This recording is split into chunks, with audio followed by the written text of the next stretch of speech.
So hi friends, welcome back to another video. నేను మీ సునీల్, మీరు చూస్తున్నారు Sunil technology. So friends, present మన దగ్గర అయితే ఉంది all new Bajaj Avenger 220 cruise vehicle అనేది ప్రెసెంట్ మన దగ్గర అయితే ఉంది. ఈ రోజు మనం ఈ వీడియోలో ఈ 220 క్రూజ్ లో మనకి ఎన్ని వేరియంట్స్ ఉన్నాయి, ఏ కలర్స్ లో అవైలబుల్ గా ఉంది, ఈ బైక్ యొక్క ఎక్స్షోరూమ్ ప్రైస్ ఏంటి, ఆన్ రోడ్ ప్రైస్ ఏంటి, డౌన్ పేమెంట్ ఎంత పే చేయాలి, ఎంత మైలేజ్ ఇస్తుంది, టాప్ స్పీడ్ ఎంత, ఎవ్రీథింగ్ కూడా మీకు ఈ బైక్ గురించి క్లియర్ గా పిన్ టు పిన్ ఎక్స్ప్లెయిన్ చేస్తాను. కాబట్టి వీడియో ఎక్కడ స్కిప్ చేయకుండా లాస్ట్ వరకు చూసే ప్రయత్నం చేయండి. అలాగే ఈ వీడియోలో నా ఇన్ఫర్మేషన్ మీకు వర్త్ అనిపిస్తే ఖచ్చితంగా వీడియోని లైక్ చేసి ఛానల్ అయితే సబ్స్క్రైబ్ చేయండి.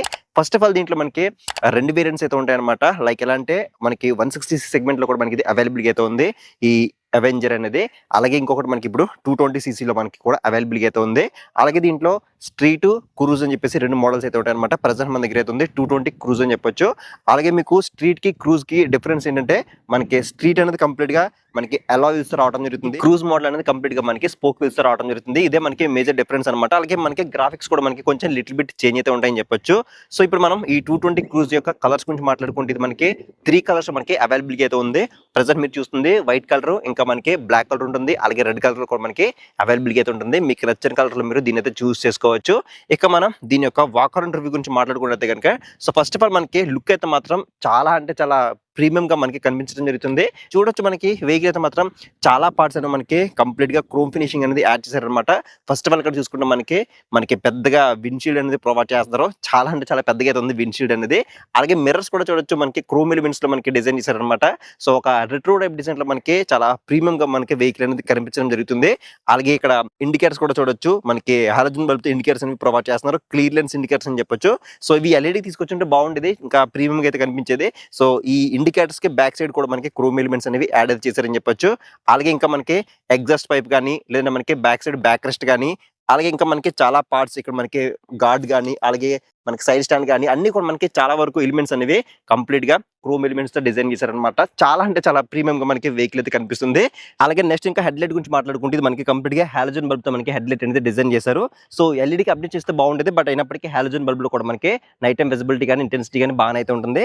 అలాగే సైడ్ చూసుకుంటే ఇక్కడ మనకి ఎల్ఈడి డిఆర్ఎల్స్ కూడా ప్రొవైడ్ చేస్తున్నారు. చూడడానికి కొంచెం డిఫరెంట్ గా కనిపిస్తుంది, బట్ అయినప్పటికీ ఎల్ఈడి హెడ్ ల్యాంప్స్ ఉంటే మాత్రం ఇంకా బెటర్ అయితే ఉంటుంది అనమాట. అలాగే నెక్స్ట్ ఇంకా సస్పెన్షన్ గురించి మాట్లాడుకుంటే front side 33mm telescopic forks అని ప్రొవైడ్ చేస్తున్నారు. 140mm ట్రావెల్ అయితే ఉంటుంది అనమాట. అలాగే సస్పెన్షన్ పైన రిఫ్లెక్టర్స్ కూడా కనిపిస్తున్నాయి. అండ్ మడ్ గార్డ్ చూడొచ్చు, ఫైబర్ బాడీతో మనకి మడ్ గార్డ్ అనేది డిజైన్ చేశారు. బ్లాక్ వైట్ కలర్ కాంబినేషన్ మనకి మడ్ గార్డ్ అయితే ఉందని చెప్పొచ్చు. అలాగే నెక్స్ట్ ఇంకా టైర్స్ అండ్ వీల్స్ గురించి మాట్లాడుకుంటే ఫ్రంట్ సైడ్ 90/90 17" స్పోక్ వీల్స్ తో మనకి దీని యొక్క టైర్స్ అండ్ వీల్స్ అనేవి డిజైన్ చేశారు అనమాట. సో ఫ్రంట్ సైడ్ టైర్ చూడొచ్చు ఈ విధంగా అయితే ఉంటుంది. ఇది మనకి కంప్లీట్ గా ఎంఆర్ఎఫ్ టైర్ అనేది ఇవ్వడం జరిగింది. నెక్స్ట్ దీని యొక్క బ్రేకింగ్ సిస్టమ్ గురించి మాట్లాడుకున్నట్టయితే front side 280mm disc brake అనేది ప్రొవైడ్ చేస్తున్నారు. Along with single channel EBS కనిపిస్తుంది. అలాగే డ్యూయల్ పిస్టన్ క్యాలిపర్స్ తో మనకి దీని యొక్క బ్రేకింగ్ సిస్టమ్ అనేది డిజైన్ చేశారు. బ్యాక్ సైడ్ మాత్రం మనకి 130mm డ్రమ్ బ్రేక్ అనేది ప్రొవైడ్ చేస్తున్నారు. అలాగే RLP సెన్సార్ కూడా అయితే ఉంటుంది అనమాట. సో బ్యాక్ సైడ్ కూడా మనకి EBS ఇవ్వకపోయినా డిస్క్ బ్రేక్ ఇచ్చుంటే బాగుంటుందని చెప్పేసి సో నాకైతే అనిపించింది. నెక్స్ట్ దీంట్లో మెయిన్ హార్ట్ ఇంజిన్ కాబట్టి ఇంజిన్ క్యాపబిలిటీస్ గురించి మాట్లాడుకున్నట్టయితే కనుక, సో టెక్నికల్ గా మనకి ఈ వెహికల్ లో 220cc single cylinder 4-stroke 2 valve తో BS6 phase నార్మ్స్ కి అప్డేట్ చేయబడిన OBD2B oil cooled SOHC engine అనేది ప్రొవైడ్ చేస్తున్నారు. సో ఈ ఇంజిన్ అనేది 19 PS పవర్ ని, అలాగే 18 Nm టార్క్ అనేది మనకి ప్రొడ్యూస్ చేస్తుంది. అలాంగ్ విత్ దీంట్లో మనకి 5-speed గేర్ బాక్స్ అయితే ఉంటుందన్నమాట. ఇక్కడ చూడొచ్చు మనకి హీల్ అండ్ త్రూ షిఫ్టర్ అయితే ఉందని చెప్పొచ్చు. అండ్ నెక్స్ట్ దీంట్లో సైడ్ స్టాండ్ ఉంటుంది, side stand cut off engine sensor అయితే ఉంటుంది. అలాంగ్ విత్ సెంటర్ స్టాండ్ కూడా మనకి ప్రొవైడ్ చేస్తున్నారు. అలాగే ఇంజిన్ కి ప్రొడక్షన్ లో ఇక్కడ మనకి ఇంజిన్ గార్డ్ కూడా అయితే ఉంటుంది. సో ఇంజిన్ యొక్క పర్ఫార్మెన్స్ అనేది ఏ విధంగా ఉంటుందో నేను ఈ వెహికల్ ని రైడ్ చేసేటప్పుడు మొత్తం రైడ్ రివ్యూలో మీకు ఇంజిన్ యొక్క పర్ఫార్మెన్స్ గురించి కానీ, సస్పెన్షన్ ఎక్స్పీరియన్స్ గురించి కానీ, టైర్స్ గ్రిప్ ఎలా ఉంది, అలాగే బ్రేకింగ్ బైట్స్ అనేవి ఎలా ఉంది, ఎవ్రీథింగ్ కూడా మీకు రైడ్ రివ్యూలో మీకు అయితే ఎక్స్ప్లెయిన్ చేస్తాను. నెక్స్ట్ దీని యొక్క గ్రౌండ్ క్లియరెన్స్ గురించి మాట్లాడుకున్నట్టయితే దీంట్లో కంప్లీట్ గా 169mm అనేది గ్రౌండ్ క్లియరెన్స్ అనేది ప్రొవైడ్ చేస్తున్నారు. మన ఇండియన్ రోడ్స్ కి 160mm ఉంటే సరిపోతుంది. వీళ్ళు 169 ప్రొవైడ్ చేస్తారు కాబట్టి మీరు హెవీ స్పీడ్ బ్రేకర్స్ దగ్గర కానీ, ఆఫ్ రోడ్ చేసినప్పుడు కానీ, లేదంటే పాట్ హోల్స్ లో రైడ్ చేసినా కూడా మీకు ఎటువంటి ప్రాబ్లం లేకుండా మీరు కంఫర్టబుల్ రైడ్ మీరు దీంట్లో అయితే ఎక్స్పీరియన్స్ చేయొచ్చు. నెక్స్ట్ మనం దీని యొక్క బ్యాక్ సైడ్ సస్పెన్షన్ గురించి మాట్లాడుకున్నట్టయితే కనుక బ్యాక్ సైడ్ మనకి twin gas charger shock absorbers అని ప్రొవైడ్ చేస్తున్నారు. మనం కావాలనుకుంటే బ్యాక్ సైడ్ సస్పెన్షన్ అనేది అడ్జస్ట్ కూడా చేసుకోవచ్చు. నెక్స్ట్ దీని యొక్క డ్రైవ్ టైప్ గురించి మాట్లాడుకున్నట్టయితే ఇది మనకి కంప్లీట్ గా ఓపెన్ టైప్ చెందిన మనకి రావడం జరుగుతుంది. సో ఓపెన్ టైప్ చెందించారు కాబట్టి మనం ఎవ్రీ 500 నుంచి 700 కిలోమీటర్స్ మధ్యలో ఒకసారి చైన్ అనేది క్లీన్ చేసుకుంటే మనకి చైన్ యొక్క లైఫ్ అనేది ఎక్కువ వస్తుంది. అలాగే చైన్ సౌండ్స్ కూడా మనం అవాయిడ్ చేయొచ్చు. అలాగే మనకి ఇన్స్టెంట్ పికప్ ఉంటుంది, బెటర్ మైలేజ్ కూడా మనం చైన్ అనేది క్లీన్ చేసుకోవడం వల్ల రావడం జరుగుతుంది. అలాగే నెక్స్ట్ బ్యాక్ సెక్షన్ టైర్ గురించి మాట్లాడుకుంటే 130/90 15" వీల్ అనేది ప్రొవైడ్ చేస్తున్నారు. సో బ్యాక్ సైడ్ టైర్ చూడొచ్చు మనకి ఈ విధంగా అయితే ఉంటుంది. సో బ్యాక్ సైడ్ కూడా మనకి MRF జాపర్ టైర్స్ అనేవి ప్రొవైడ్ చేస్తున్నారు అనమాట. అండ్ టైర్స్ గ్రిప్ అయితే మాత్రం బాగుంటుంది. సో నేను ఇప్పుడు రైట్ చేశాను కదా, సో టైర్స్ గ్రిప్ అయితే మాత్రం చాలా బాగుంది. అండ్ నెక్స్ట్ దీని యొక్క బ్యాక్ సైడ్ ఇండికేటర్స్ గురించి మాట్లాడుకుంటే బ్యాక్ సైడ్ కూడా మనకి హాలోజన్ బల్బ్ తో మనకి ఇండికేటర్స్ అనేవి ఆఫర్ చేస్తున్నారు. అండ్ టైలైట్ మాత్రం కంప్లీట్ గా LED టైలైట్ అనేది ప్రొవైడ్ చేశారని చెప్పొచ్చు. అలాగే నెక్స్ట్ దీని యొక్క ఎగ్జాస్ట్ గురించి మాట్లాడుకుంటే దీంట్లో సింగిల్ లాంగ్ ఎగ్జాస్ట్ పైప్ అనేది ప్రొవైడ్ చేస్తున్నారు. సో ఎగ్జాస్ట్ కూడా మనకి కంప్లీట్ గా క్రోమ్ ఎలిమెంట్స్ తో మనకి డిజైన్ అయితే చేశారని చెప్పొచ్చు. ఒకసారి మనం ఎగ్జాస్ట్ సౌండ్ అయితే మీకు వినిపిస్తాను చూడండి. అలాగే ఎగ్జాస్ట్ సౌండ్ వినే ముందు ఒకసారి దీనికి కీ అయితే చూడొచ్చు. కీ అనేది చాలా క్యూట్ గా మనకి బజాజ్ లోగోతో ఈ విధంగా అయితే ఉంటుంది. అలాగే కీ పొజిషన్ కూడా ట్యాంక్ పైన అలాగే కన్సోల్ దగ్గర కాకుండా మనకి సైడ్ అయితే ఇచ్చారనమాట. ట్యాంక్ కింద అయితే ఉంటుంది అనమాట. సో మనం స్టార్ట్ చేసినప్పుడు కొంచెం యూనిక్ అయితే ఉంటుందని చెప్పొచ్చు.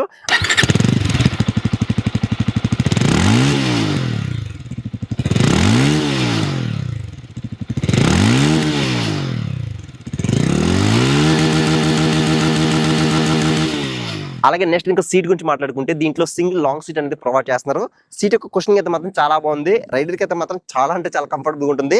బట్ బ్యాక్ సైడ్ పిలియన్ కి అయితే మాత్రం కొంచెం చిన్నగా అయితే మనకి డిజైన్ చేశారనమాట. సో ఇది కూడా మనకి కొంచెం పెద్దగా ఇచ్చుంటే బాగుండేది. అలాగే బ్యాక్ రెస్ట్ కూడా మనకి ప్రొవైడ్ చేస్తున్నారు. సో మనం బ్యాక్ సైడ్ కూర్చున్న వాళ్ళకి కొంచెం సపోర్ట్ గా అయితే ఉంటుంది అనమాట. అలాగే దీని యొక్క సీట్ హైట్ కూడా మనకి కేవలం 737 అయితే ఉంటుంది అనమాట. చాలా అంటే చాలా తక్కువ అయితే ఉంటుంది. మినిమం మీరు 4.8 4.9 ఉన్నా కూడా మీరు ఈజీగా అయితే యాక్సెస్ చేయొచ్చు.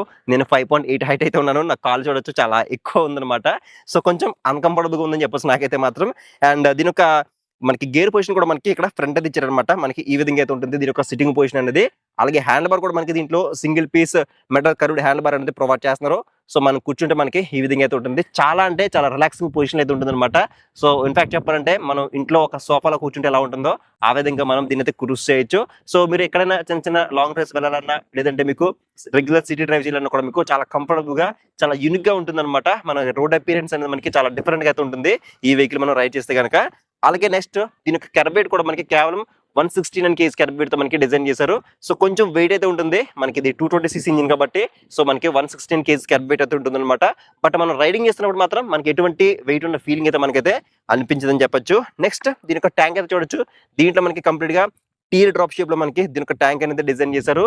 13 లీటర్స్ ట్యాంక్ అనేది ఇచ్చారనమాట. మెటల్ ట్యాంక్ కాబట్టి మనకి ప్రొటెక్షన్ డిపార్ట్మెంట్ ఇది అడ్వాంటేజ్ చెప్పొచ్చు. మనం ఏవైనా చిన్న చిన్న వస్తువులు క్యారీ చేయాలన్నా కూడా మనం భయం లేకుండా మనం అయితే క్యారీ చేసుకోవచ్చు. అలాగే ట్యాంక్ పైన ఇక్కడ మనకి అవెంజర్ అని చెప్పేసి 3D బ్యాడ్జింగ్ అయితే కనిపిస్తుంది. అలాగే ట్యాంక్ పైన E20 స్టిక్కరింగ్ ఉంది కాబట్టి మనం కావాలనుకుంటే ఎథనాల్ బ్లెండింగ్ పెట్రోల్ కూడా దీంట్లో మనం ఫిల్ అయితే చేయించుకోవచ్చు. అలాగే దీని యొక్క మైలేజ్ గురించి మాట్లాడుకుంటే మనం అప్రాక్సిమేట్లీ 40 కిలోమీటర్స్ వరకు ఎక్స్పెక్ట్ చేసి మనం ఈ వెహికల్ అయితే తీసుకోవచ్చు. నెక్స్ట్ దీని యొక్క హ్యాండిల్ బార్ మీద ఉన్న స్విచెస్ గురించి మాట్లాడుకుంటే లెఫ్ట్ సైడ్ లో మనకి హై బీమ్ లో బీమ్ అనేది ప్రొవైడ్ చేస్తున్నారు. అండ్ కింద టర్న్ ఇండికేటర్స్ ఉన్నాయి. అలాగే పైన ఇక్కడ మనకి పాస్ట్ కూడా అయితే ఉందన్నమాట. అండ్ నెక్స్ట్ చూసుకుంటే హార్న్ అయితే ఉంది. ఒకసారి హార్న్ వినిపిస్తాను చూడండి. అలాగే హ్యాండిల్ కి రైట్ సైడ్ చూసుకుంటే రెడ్ కలర్ లో మనకి ఇక్కడ ఇంజిన్ కిల్ స్విచ్ అనేది ప్రొవైడ్ చేస్తున్నారు. అలాగే కింద హెడ్ లైట్ అనేది ఆన్ ఆఫ్ చేసుకోవడానికి ఒక బటన్ అయితే ఇచ్చారని చెప్పొచ్చు. అండ్ కింద చూసుకుంటే సెల్ఫ్ స్టార్ట్ బటన్ అయితే ఉంది. ఇది ఓన్లీ మనకి సెల్ఫ్ స్టార్ట్ తోనే రావడం జరుగుతుంది. ఎటువంటి కిక్ ఆప్షన్ దీంట్లో మనకి లేదని చెప్పొచ్చు. అలాగే నెక్స్ట్ ఇంకా కన్సోల్ గురించి మాట్లాడుకుంటే దీంట్లో fully digital black and white console అనేది ప్రొవైడ్ చేస్తున్నారు. సో కన్సోల్ చుట్టూ కూడా చూడొచ్చు మనకి కంప్లీట్ గా క్రోమ్ ఎలిమెంట్స్ తో మనకి డిజైన్ చేశారని చెప్పొచ్చు. అలాగే మోడ్ అని చెప్పేసి సెట్ బటన్ 2 బటన్స్ అయితే ఇక్కడ మనకి ఆఫర్ చేస్తారనమాట. అండ్ కన్సోల్ ఉన్న ఫీచర్స్ గురించి మాట్లాడుకుంటే మనకి రెగ్యులర్ గా ఉండే ఫీచర్స్ లైక్ డిజిటల్ స్పీడోమీటర్ కానీ ఓడోమీటర్ ఉంటాయి, ట్రిప్ మీటర్స్ ఉంటాయి, క్లాక్ ఉంది, గేర్ పొజిషన్ ఇండికేటర్ అయితే మిస్ అవుతుంది. బట్ ట్యాంక్ పైన మనకి ఇక్కడ చిన్న మినీ కన్సోల్ అయితే ఉంది కదా, దీనిపైన మనకి టర్న్ ఇండికేటర్స్ ఉన్నాయి, బజాజ్ లోగో ఉంది, ఇంజిన్ మాల్ ఫంక్షన్ ఉంది, ఏబిఎస్ ఇండికేటర్ కనిపిస్తుంది అండ్ న్యూట్రల్ ఇండికేటర్ కనిపిస్తుంది అనమాట. సో గేర్ పొజిషన్ ఇండికేటర్ కూడా తీసుకొచ్చింటే బాగుండేది. దీంట్లో ఎటువంటి బ్లూటూత్ సపోర్ట్, నావిగేషన్ సపోర్ట్ అయితే లేదు. మేబీ ఇన్ ఫ్యూచర్ లో వాటిని కూడా అప్డేట్ చేసే అవకాశం అయితే ఉందన్నమాట. ఇక ఫైనల్ గా ఈ బైక్ ఒక ప్రైస్ గురించి మాట్లాడుకుంటే ఈ బైక్ యొక్క ఎక్స్షోరూమ్ ప్రైస్ అనేది 1,25,428 రూపాయలు అయితే ఉంది. అలాగే ఆన్ రోడ్ ప్రైస్ అనేది అప్రాక్సిమేట్లీ 1,60,000 రూపాయలతో అమలాపురం బజాజ్ షోరూమ్ లో అవైలబిలిటీ అయితే ఉంది. ఇక డౌన్ పేమెంట్ గురించి మాట్లాడుకుంటే ఒకవేళ మీ సిబిల్ స్కోర్ బాగుంటే కనుక 30,000 తో కూడా మీకు డౌన్ పేమెంట్ అనేది స్టార్ట్ అవుతుంది. సో ఒకవేళ మీరు అమలాపురం నియర్ బై ఉంటే కనుక ఒకసారి షోరూమ్ అయితే విజిట్ చేయండి. మీకు వాళ్ళు ఎగ్జాక్ట్ గా ఆఫర్స్ గురించి కానీ ప్రైస్ గురించి కానీ మీకు వాళ్ళైతే క్లియర్ గా చెప్తారు. సో ఇది ఫ్రెండ్స్ మొత్తానికి అయితే బజాజ్ అవెంజర్ 220 క్రూజ్ యొక్క complete detail walker and review అనమాట. సో నెక్స్ట్ అయితే మనం కంప్లీట్ గా మనం దీన్ని రైడ్ చేయబోతున్నాం. రైడ్ చేసి మొత్తం దీని యొక్క రైడ్ ఎక్స్పీరియన్స్ ఏంటి, ప్రోస్ ఏంటి, కాన్స్ ఏంటి, ఎవ్రీథింగ్ కూడా మనం మాట్లాడుకుందాము. సో మీరు ఆ వీడియో మిస్ అవ్వకుండా ఉండాలంటే కింద ఛానల్ సబ్స్క్రైబ్ బటన్ అయితే ఉంటుంది, దాన్ని క్లిక్ చేసుకుని పక్కన నోటిఫికేషన్ బెల్ అనేది యాక్టివ్ చేసుకోండి. సో నెక్స్ట్ వీడియో మళ్ళీ కలుద్దాం.